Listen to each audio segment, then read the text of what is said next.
Big boss హౌస్లో ఎమోషనల్తో నిండిపోయిన మనసు ఎవరు నమ్మాలో నమ్మకూడదో తెలియని పరిస్థితిలో నిఖిల్ అయితే చాలా ఎమోషనల్గా అయితే కన్నీళ్ళు పెట్టుకుంటూ కనిపిస్తూ ఉన్నాడు.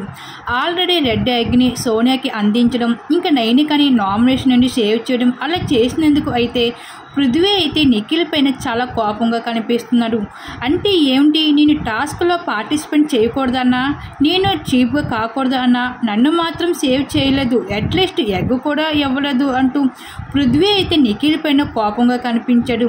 ఇంక ఈ విషయాన్ని తెలుసుకున్న నిఖిల్ అయితే ఏమనాలో అర్థం కాలేదు.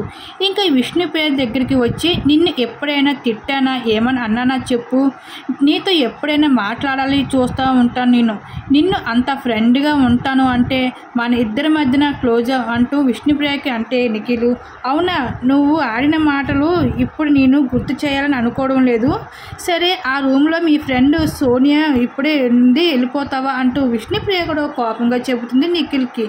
అయితే నిఖిల్ ఇక్కడ ఒకవైపు సోనియా మాత్రమే హౌస్లో తన ఫ్రెండ్ అంటూ, సోనియా సైడ్ మాత్రమే నిఖిల్ ఉంటాడు అంటూ హౌస్మేట్స్ అందరూ అభిప్రాయం పడుతున్నారని తెలుసుకున్నాడు.